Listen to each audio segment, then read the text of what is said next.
Hey everybody, how's it going?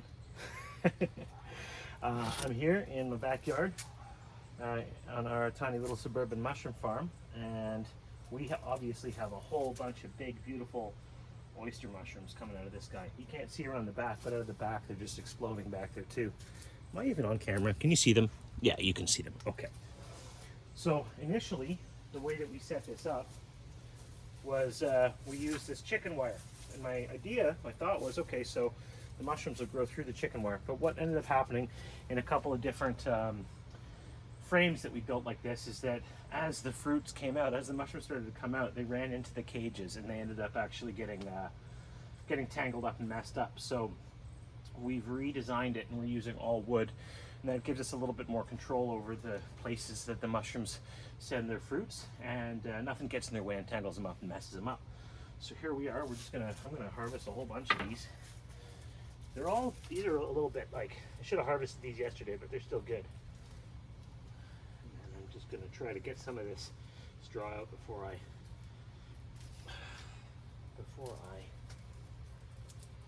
keep them. Oh, that one's big and dense. Let's see if I can pull this all out in one big cluster. That's what I'd like to do. There we go. Look at that. Aren't they beautiful? Yeah, absolutely beautiful. So right now we're probably pulling about, I would say, 3 or 4 pounds of mushrooms. Actually between 1 and 4 pounds of mushrooms a day. When there's a really big rain, we get these big flushes and we get pounds and pounds for days afterwards. Now we're watering our gardens ourselves, obviously, but when the rain comes, the mushrooms just explode because the moisture is not only in the bed that it's growing out of, but the moisture's in the air, and they really, really love that, and that's when they really just come alive. So let's see here. Now you can see these little end parts here. That's obviously, not something that anybody wants to eat, but we save those and use them as spawn for the next bed. So, and I actually have some in here. There's some stems from the last batch that I'm going to pull out. You can see we harvested these the other week, but there's still some pieces of that. I'm just going to use that as spawn for another bed. God. And sometimes I'll do the same thing with the mushroom too. If I see a mushroom that's gone a little bit too far, these guys are still okay,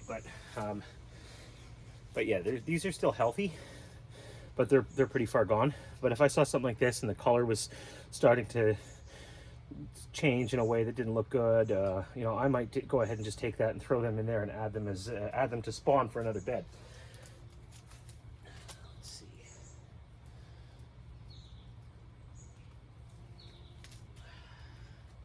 This is going to be a huge haul. You can't see it right now, but I'll bring the camera around back so you can see what's actually going on back there, because there are just amazing mushrooms growing out of this culture.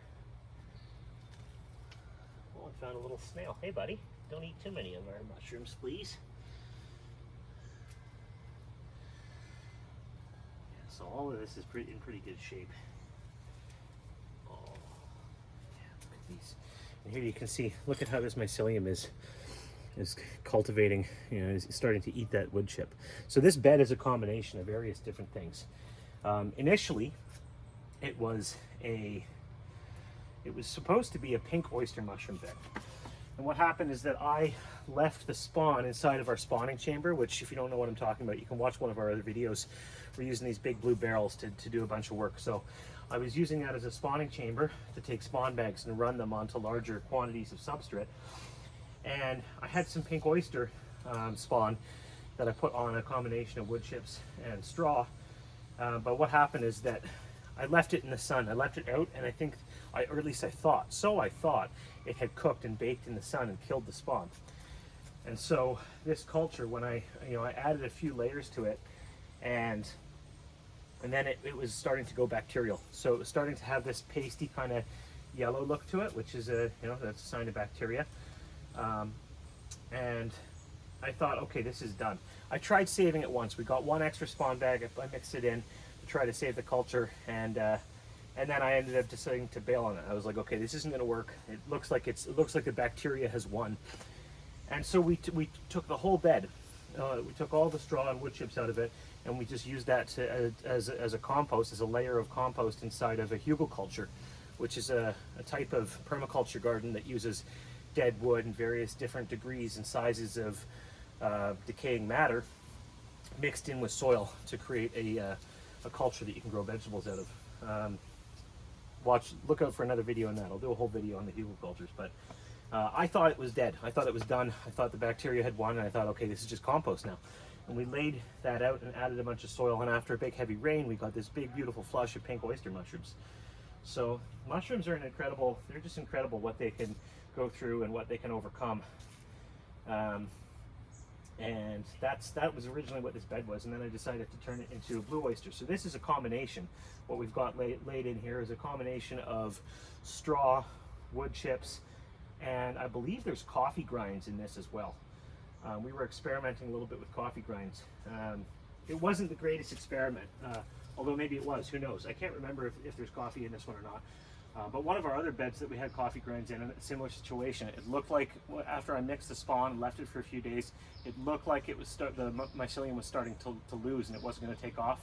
I installed it anyways, and then we got a big gigantic flush of oyster mushrooms out of it. So never underestimate the power of the fungi to overcome obstacles and adapt to new situations. Let's see here. So what you'll start to see too is that sometimes when you got a culture like this, is that if you don't keep giving it new food, I'm going to pull some of these pieces out. Let's see, these are old stems. I'm going to use those for spawn.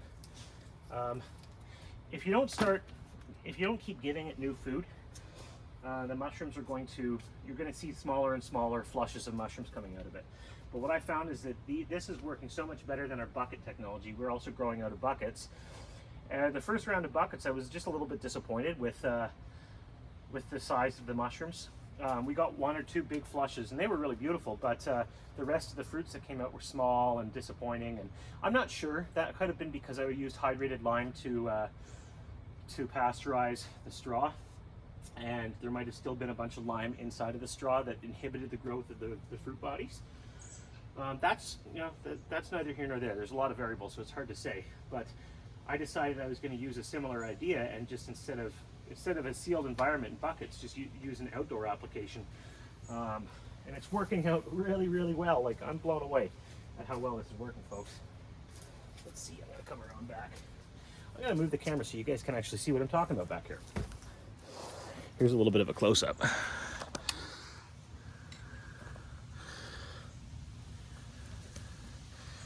So you see these guys are popping all out the side.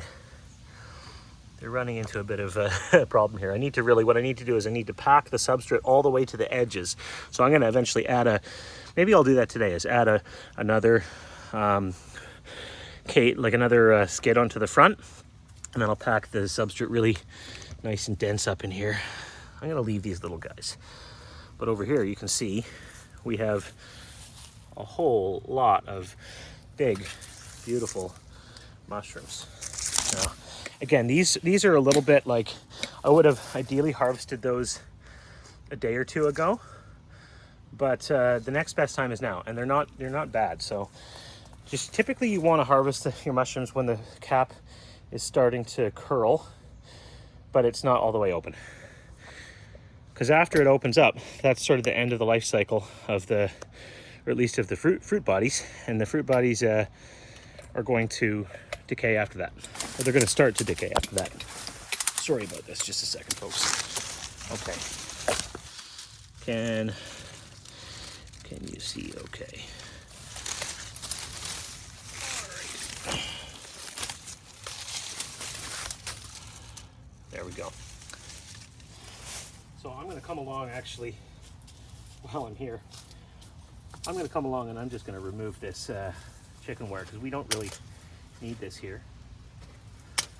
It's I found a better way to serve the same purpose. Let's see.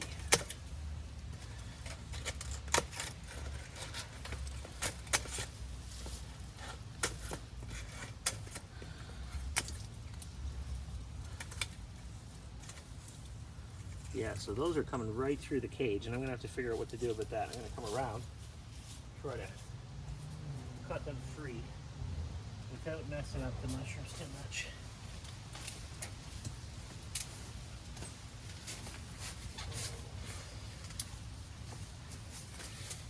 Yeah, see, some of these are a little bit far gone, but that's okay. I'm not worried about it because they're still good to eat. And typically, what I'll do is I'll use some of the ones that maybe a little bit past their, the most optimal stage. I'll use those and I'll dehydrate them as part of our own survival, an emergency food supply. Or we'll cook them and turn them into mushroom jerky. We're at a pretty exciting stage of this operation because we're about a week away from incorporating and setting up our licenses. We already have a market partner who sells a pretty decent volume. When we told them that we grow mushrooms and showed them, they were so excited. Which is when we also found out that they're not allowed to sell wild-crafted mushrooms anymore. The government's cracking down on, well, the governments are always cracking down on people and freedom, typically. Yeah, let's see what happens. When I pull this off, I have a feeling it's going to get all messed up. Or not. Wow. Look at that. It came right off without messing up the mushrooms at all. That's actually a pretty big surprise to me. Okay. Wild. This is super cool. It all came off in one big handful. That's fun. I'm going to leave that up here for now. This little guy can go as well. I didn't expect that to actually work so well.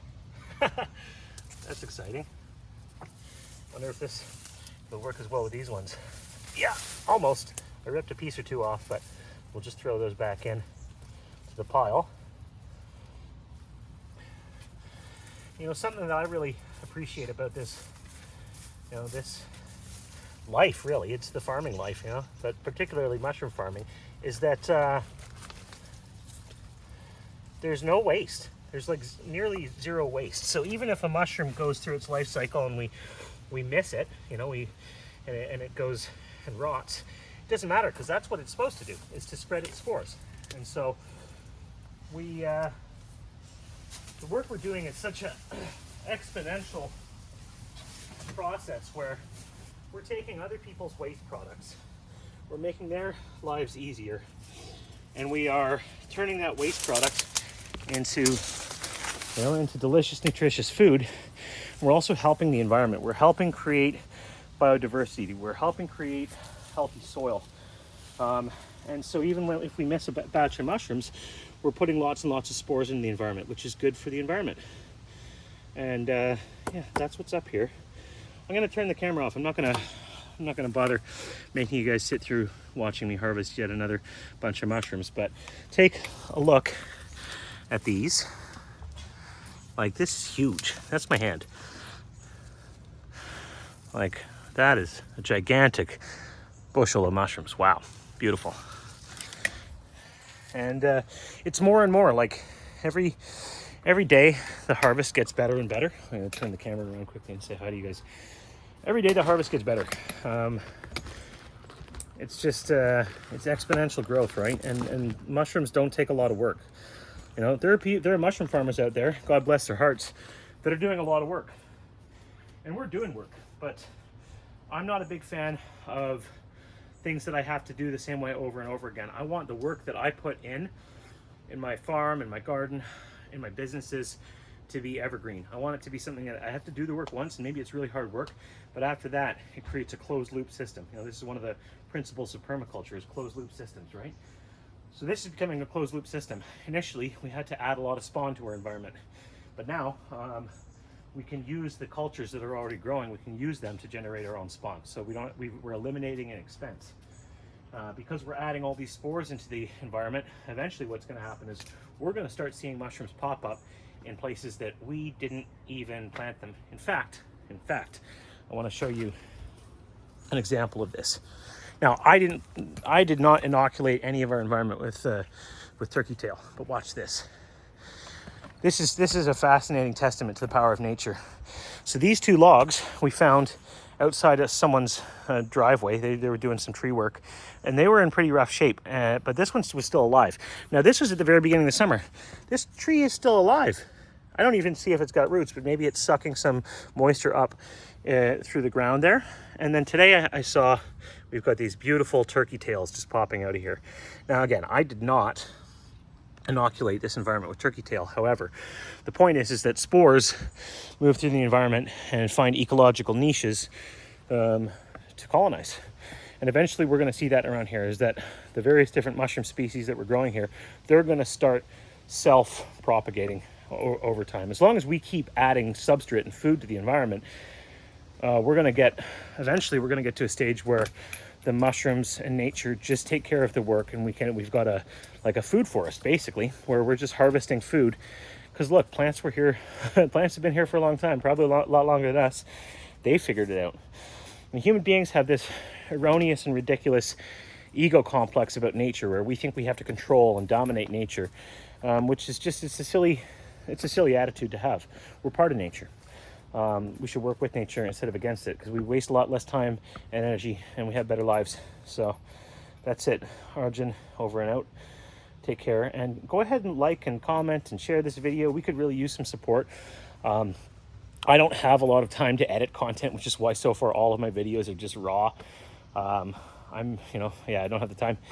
So at some point in the not too distant future, though, we're going to be, I'm going to build a little team of people to help us with the social media and video editing and stuff like that. So there's some more curated content coming out soon, but we could use any support out there. If you could, like and comment and share, and reach out to us if you're interested in what we're doing. And I hope you're all having a wonderful long weekend. Take care, everybody.